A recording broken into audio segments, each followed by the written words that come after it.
Hi everyone, welcome to EpicTV Interviews. Today I'm particularly excited because kayaker extraordinaire Rafa Ortiz is back from a crazy trip on the Amazon, and he's here on Skype to talk to us about it. Rafa, how you doing? Good. I'm doing good. It's pretty excited to be back home. I've been here for like 2 weeks, and yeah, it's just nice to be home after a long trip in the Amazon. You've been home salsa dancing a little? Yeah, I was actually salsa dancing a few hours ago. It's Friday, so last night we were out dancing some salsa. That's what you do when you live in Mexico City, I guess. Okay, salsa sounds awesome, but I want to hear about the Amazon, and I just wanted to do a little recap on the trip for people who may have not seen the first interview we shot with you before you left. So as far as I understand, this was Wes Hansen's vision, and he wanted to be the first person to solo the Amazon River from source to sea. And he basically asked you to join him for some of the trip. I mean, basically the idea was, more than like a solo mission, it was, his vision. He's like more like obsession, of like trying to do, source to sea Amazon, but trying to do it in like the fastest time it's ever been done. Can you maybe point out where you joined him? If you look at that map right there, you can see kind of where the Andes range is, right on Peru. Yeah.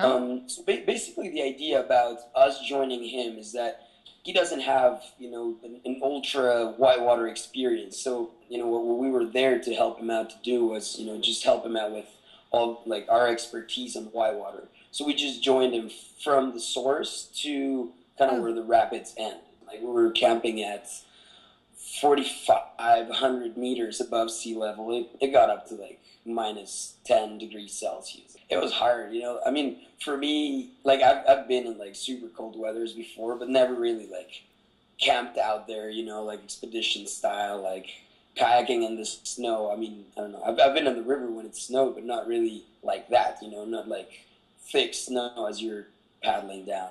What's interesting, I think, about this is that, when you think about a river from the source, you really, you're thinking about a river from when it's born, when it's like a baby. Like when we started paddling it, it was really just a little trickle of water, and like as I was saying, it was snowing on us.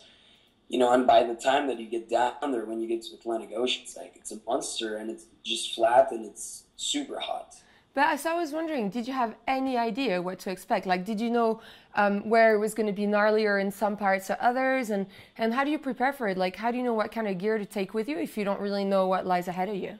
Yeah, I guess it's always kind of hard, because like when you're sitting at home trying to pack, it's like, you're just, thinking about, other experiences. You might go into like Weather Channel and try to figure out where you are. But it's always like a lot of doubt. And then when you're there, you're like, oh, dude, seriously, I should have brought this or that, Like in this case, I was way more worried about, the high altitude and all that. So West was saying that he needed the support team, not just to help him, I guess not just to have your expertise like you explained earlier, but also to help him carry extra equipment so he could communicate, maybe extra food, but also because of the safety factor. So I was wondering if you had been briefed before you left about the potential dangers that a trip like that would represent? I don't know. I mean, I'm from Mexico, and, we always have to deal stuff that just happens in the way or whatever. I mean, safety issues, that for sure. But, I don't know. Like, my opinion usually is like, as long as we're on the river, as soon as we put on, we kind of get out there, and it's like we get to be in this river, and somehow we're protected by class 5 canyons, like it's dangerous. It's a dangerous environment for sure. But I mean, for us, it feels like home, and it's kind of like the canyon walls kind of protect us from the rest of the world. And, you can be in a very dangerous place in the world, but, the river is kind of like your little safety. In his interview, West also said that he would try and average 100 miles per day. So did you have that pressure, like every day? Did you know that you had to get as many miles as possible? West planned it that way, but again, he's not like a full-on whitewater expert. So, right. I mean, covering 100 miles of whitewater a day it sounds huge.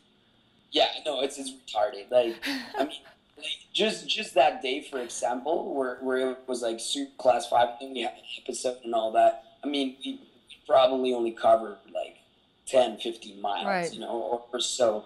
We did like 11 hours that day. We took out in the dark. We got to this random town. We didn't even get to the bridge where the truck was waiting. So we, just before dark, we managed to pull into this town.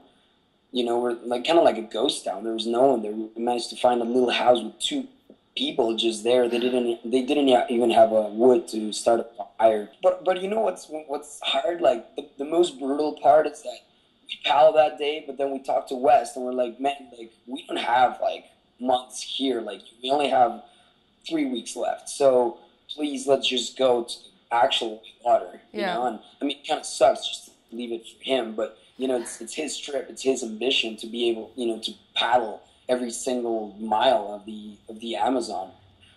So we actually had to go down. Then when we left, he had to go back and put in at that town where we got out. And of course. Yes, for the thing to count, he had to get every bit of water in. And so I was wondering what, like on the good side of things, what your most memorable moment would be, in a good way. Not in that kind of way. You know, just expecting any other river or whatever. And the river just turned out to be this amazing class 5, super challenging, but at the same time kind of safe, you know, and super fun. It's kind of a thin line, you know, between a rapid being unrunnable or deadly and being, you know, super fun and amazing, you know, both being like super hard, you know. And this river just happened to be, you know, pretty friendly. And you know, I mean, it just takes like a rock to be in the wrong place to be a deadly rapid. For sure. Sounds like an amazing trip. Now you're back home, Mexico, dancing salsa. What's next for you then? What's happening in your life? So we're working on, you know, making this awesome documentary on waterfall running, you know, and kayaking. And the idea is that we're trying to take it, you know, to the next production level. Like the first segment that we were able to film with a helicopter and a Cineflex camera. And it's kind of the same thing that we're trying to do now for this Mexico segment. We just got 2 cameras too, so we're super excited, you know, just to kind of take it to the next level. And as always, you know, just kind of it's kind of like an excuse for us to be like pushing our limits, you know, and taking to our next levels. Cool, sounds amazing. Well, we'll keep an eye out for us. Keep us in the loop. Thanks so much for joining us today. Yeah, thank you guys for having me. Thanks for the interest in this crazy Amazon trip. No worries, man. We love to hear about it. Thanks everyone for watching Rafa Ortiz. You can find out more about kayaking adventures all over the world on our blog, daily.epictv.com. And I'll catch you next time.